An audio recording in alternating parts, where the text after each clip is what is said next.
Hi, everybody. Dick Vitale. Hey, make sure you listen, man, to Locked On Blue Devils with J.J. Jackson. He's awesome, baby. You are Locked On Blue Devils, your daily podcast on the Duke Blue Devils, part of the Locked On Podcast Network, your team every day.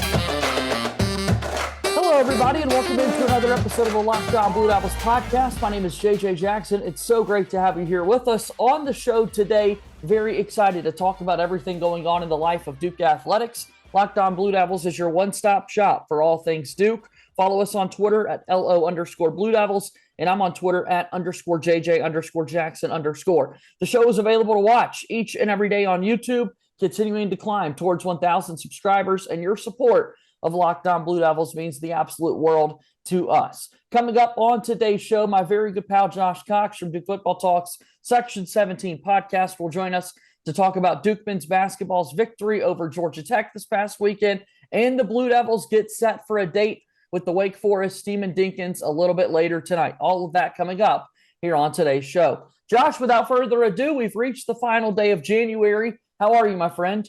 Hey, doing well.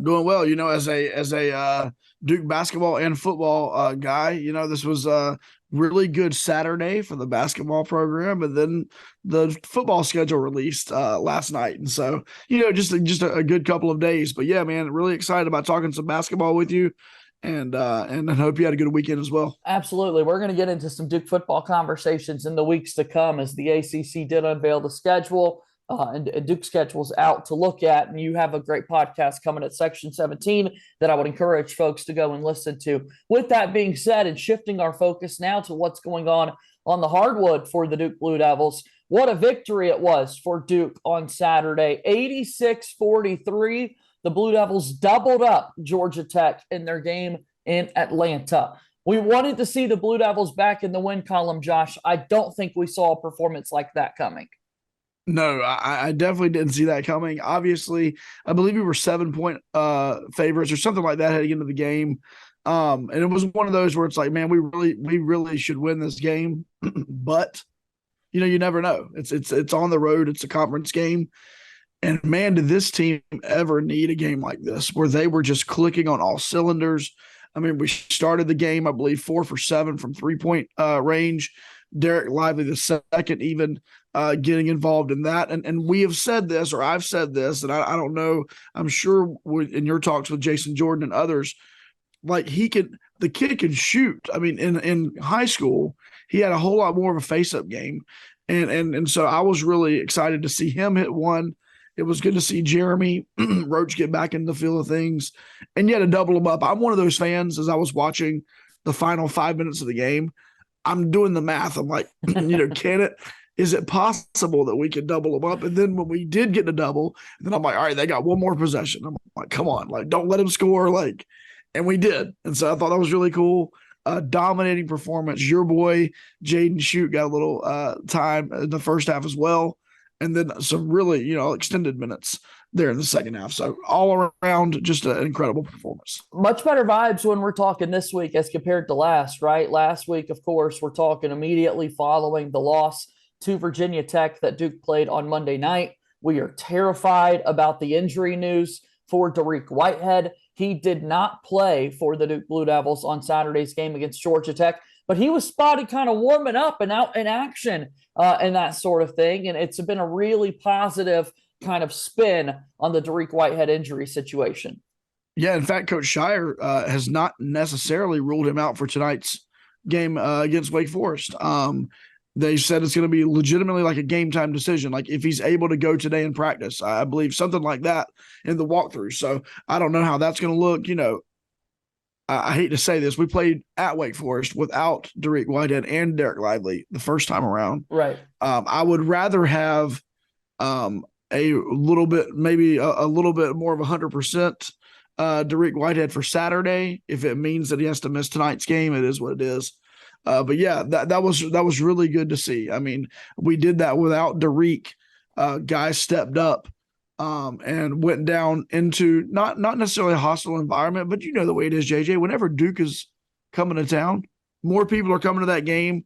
The students are going to be a little louder. It is what it is. So every time Duke goes on the road, it's a huge challenge, and we more than met that challenge for sure. We absolutely did. Super excited to talk about the week ahead for Duke men's basketball because you're right.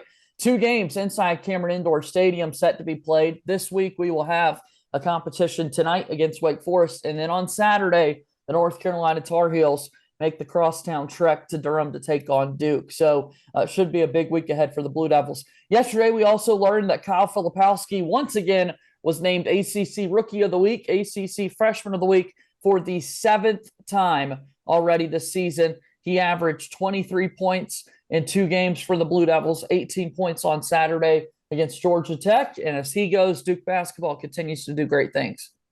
And if I can say 18 points Saturday on 9 shot attempts, 6 of 9, right? But a 6 of 9 field goal. He was 1 of 3 from 3-point, whatever. But yeah, I mean, just he's a beast, man. And he got he hit a 3 as well for him, which is good. I feel like any game that Kyle can knock down a triple, it just gets his confidence where it needs to be. I thought something too.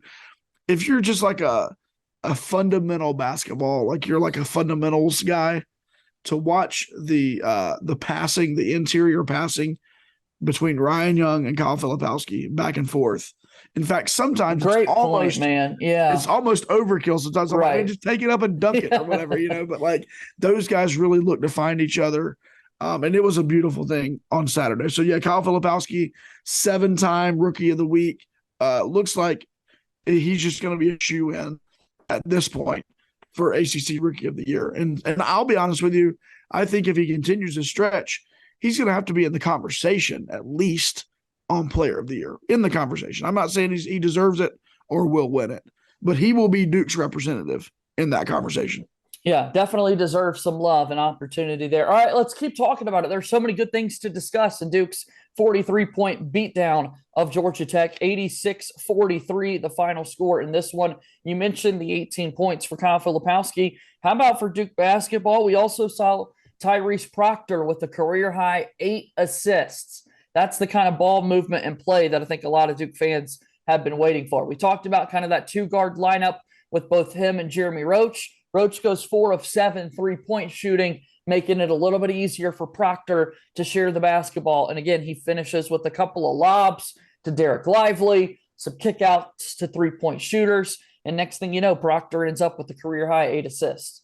And 0 turnovers. Oh, yeah. And that's been really important for him, because I believe all of us knew that he had so much creativity to his game and he had the ability to find the open man, but oftentimes those were risky plays and they would backfire. He would see an angle or he'd see a lane and he'd try to make kind of an almost impossible pass. And so for him to have 8 assists and to share the ball like he did Saturday and not turn the ball over one time, I mean, that's pretty awesome. For him and Roach together, they only had 2 turnovers for the entire game. I mean, that's a Duke basketball recipe for success. Really big win for the Blue Devils. Again, 86-43, the final score in this one. Duke is getting set to take on Wake Forest in their next ACC competition tonight at Cameron Indoor Stadium. We'll preview that game coming up here in just a moment on Locked On Blue Devils. This year, the only app that you need at the Super Bowl is FanDuel, America's #1 sports book. We're really excited about our new sports betting partner for Locked On because they are the #1 sports book in America, FanDuel. If you're new, that's even better. They've got so many great features that make betting on sports fun and easy. Download FanDuel now so you can bet Super Bowl 57 with a no-sweat first bet. You'll get up to $3,000 back in bonus bets if your first bet doesn't win. FanDuel lets you bet on everything from the money line to point spreads to who's going to score a touchdown coming up next week in Super Bowl 57 between the Kansas City Chiefs and Philadelphia Eagles. The FanDuel Sportsbook app is safe, secure, and super easy to use. Best of all, you get paid for your winnings instantly. So join FanDuel today at FanDuel.com/lockedon to claim your no-sweat first bet on Super Bowl 57. That's FanDuel.com/lockedon. Make sure every moment more with FanDuel, the official sportsbook partner of the NFL. Welcome back in here to Locked On Blue Devils today. JJ Jackson alongside my buddy Josh Cox from Duke Football Talks Section 17 podcast. Wake Forest taking on Duke tonight from inside Cameron Indoor Stadium. Taking a look at this matchup, Duke is 15-6 overall on the year. Wake Forest is 14-8 on the season. You mentioned these two teams have already played once this year. Wake Forest was the home team, and Duke was without Derek Lively II and Dariq Whitehead. Yeah, and here we sit in the ACC standings at 6-4. Wake Forest sits at 6-5. So this is a very important matchup for Duke. A loss in this game gives them the obvious tiebreaker, should it come to that, as we get closer to the end of the season.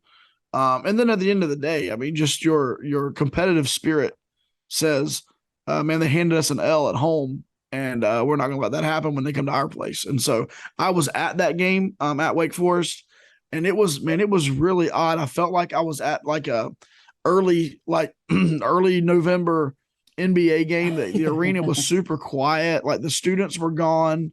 It was very weird. I was in the second level and I could hear the basketball dribbling on the court. It was one of those type of games. So it was kind of odd. I just felt like the energy was just not in the room. And obviously that's going to be a different story tonight in Cameron. And so I would full well expect Duke to come out and be more aggressive.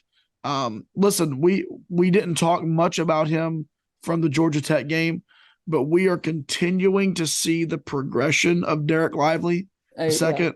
And I really believe him being able to give us 20, 25 minutes in this game is going to be a really big deal. And that's something they didn't see the first time around. And so I think that's going to be very important.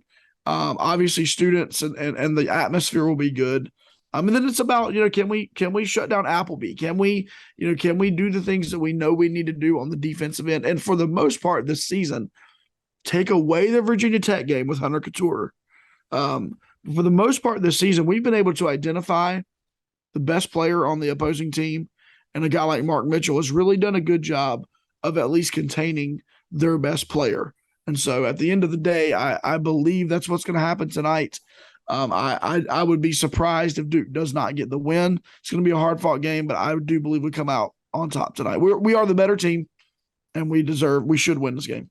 Yeah, I can't wait to watch Duke basketball a little bit later this evening to see if Duke can get it done, see if Duke can pick up that victory again over Wake Forest. The last time they played was on December 20th, like you're mentioning. So students were away 5 days before the Christmas holiday, and Duke loses 81-70 against Wake Forest. You talk about Derek Lively. He doesn't play against the Demon Deacons. He's coming off a 9.10 rebound performance. I want to take a look at some of the predictions here for this one, Josh. In Las Vegas right now, Duke is favored by about 8.5 points, and the ESPN Basketball Power Index gives the Blue Devils an 81.7% chance to win tonight's basketball game.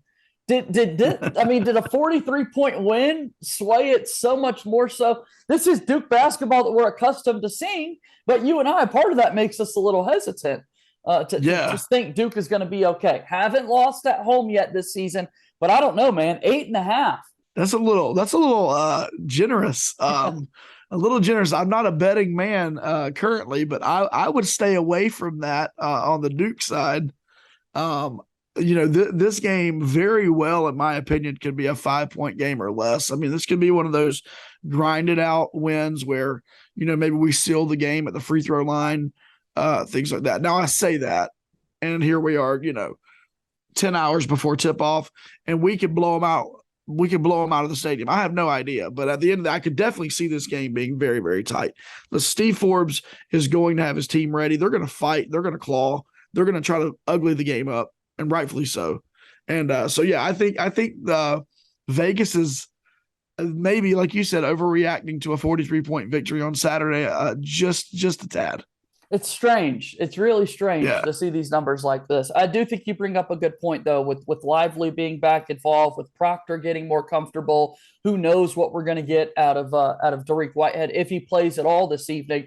And then, of course, looming is the game against North Carolina. We'll talk a little bit about that matchup in segment 3 from the Tar Heels versus Blue Devils perspective. I'm curious, though, there always feels to be a worry when you have freshman stars for Duke basketball, knowing you've got the full week on campus, knowing how big Saturday's game is going to be and that sort of thing, do you worry about kind of overlooking a game like this tonight too?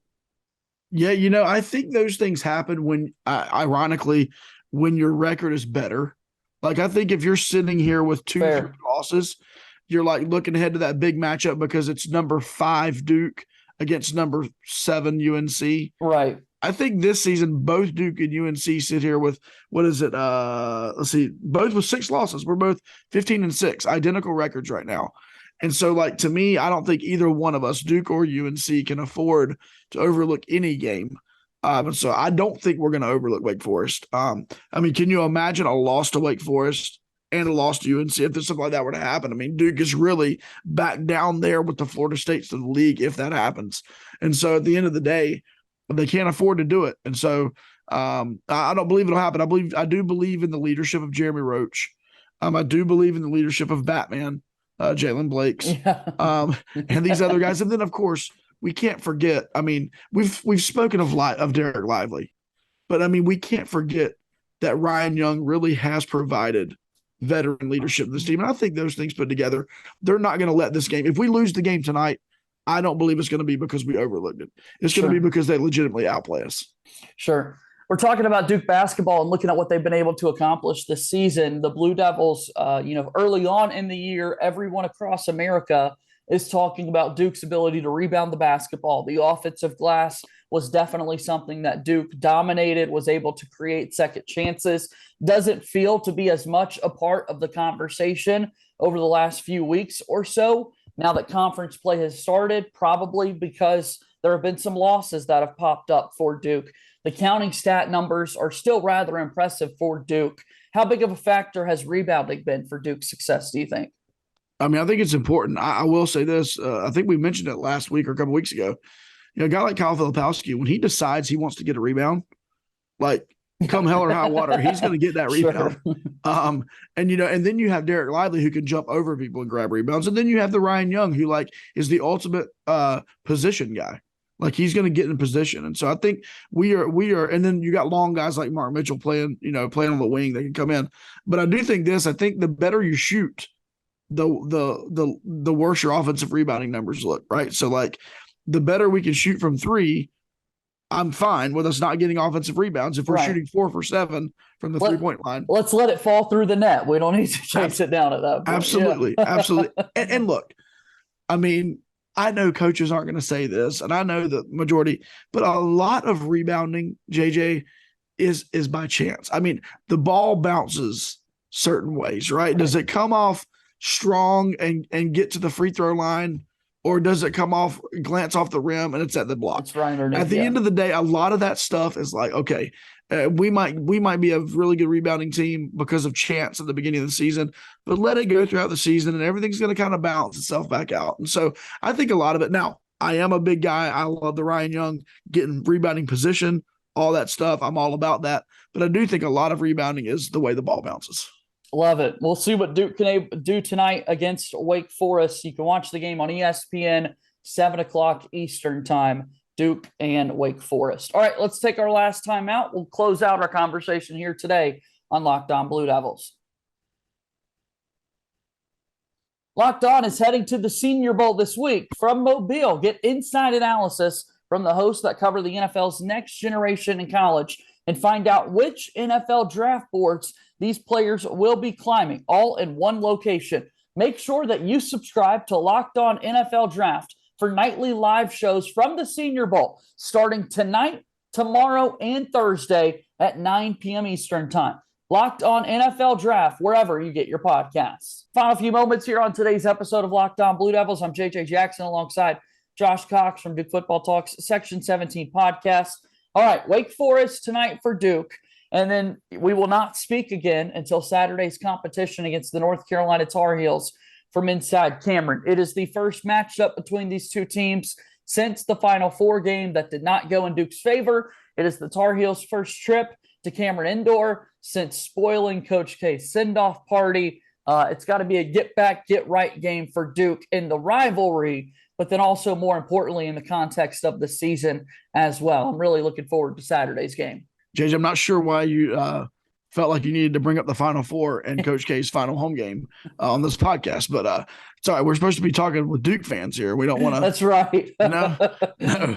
But you're exactly right. I mean, once again, we only are returning 2 players from that team last year, but there must be extra motivation for this game. You have John Shire's first season as coach. It's his first chance to make his mark on this rivalry, and so it's going to be great. Now, it is very interesting that both of these teams find themselves just a couple of spots out of the top 25. I believe, if I'm not mistaken, UNC came in at 26. I believe Duke somewhere between 28, 29, something like that. So we both sit just outside the top 25, which is unique. That doesn't happen very often. But both of these teams are hungry. And let's be real here. I know we're both 15-6. I know both programs wish they probably had 3, maybe 4 losses instead of 6. But these are 2 programs that know they have the ability to make some noise as we get closer to March and April. And I believe the games like this are huge. The first game is always the big one, right? Like, I know we're going to play again in a couple of weeks. Right. That first game seems to be the one that's most important. And so, yeah, I believe we're going to have to come out. I love the fact that Derek Lively has emerged as a legitimate threat, because I believe if you look at their team, I mean, they have obviously Armando Bacot. Duke fans can hate him if they want to, but he's an extremely productive player. You've got Pete Nance, who's very, he's got hops and just an athletic guy. We're going to need a guy like Derek Lively to really be able to be around that paint, with Filipowski, with Ryan Young. So it's going to be interesting. And then when you have we can't talk about Duke UNC from the last 2 years and ignore the Caleb Love, Jeremy Roach thing. I mean, This goes all the way back to the recruiting days when Duke decided Jeremy Roach was their target and basically informed Caleb Love that they were no longer recruiting him. That has been his motivation.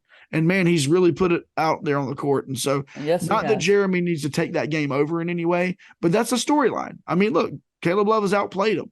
Caleb Love has been a Duke killer. And so can we contain can we win that game? Absolutely, we can win it. We're just going to have to do some things really well on Saturday. Yeah, I'm ready for it. Like you said, I hate to bring up what happened last year, but we can't change history. And unfortunately, that's something that we've got to live with moving forward. I'm ready to see how these freshmen play in the bright lights, right? We definitely saw Duke's freshmen a season ago excel in moments like this.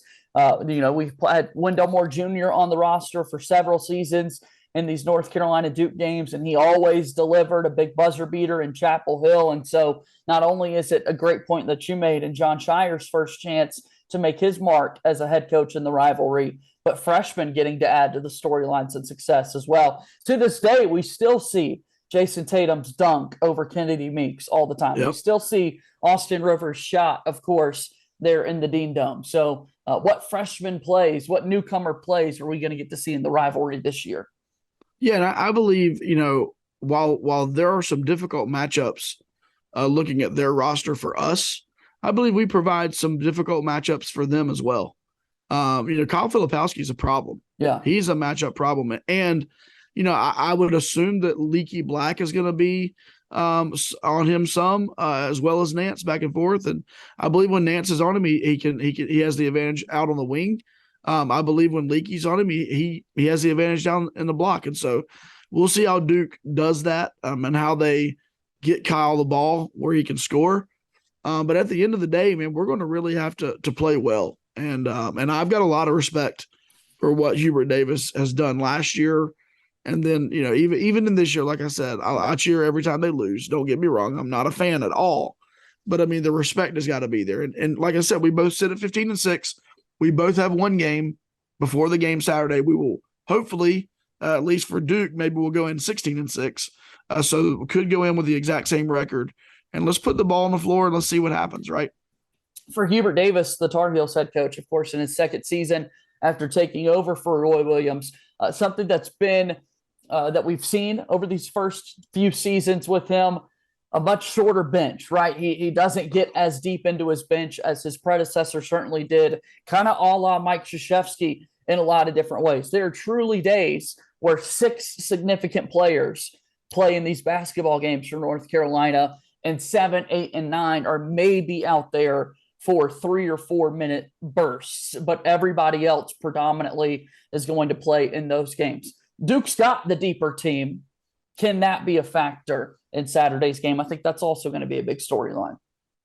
Yeah, and that's the fine balance, right? Because when you put all your eggs in the top 6 or 7 basket, it makes your job easier as a coach, right? Because like it's ride or die with those guys. Right.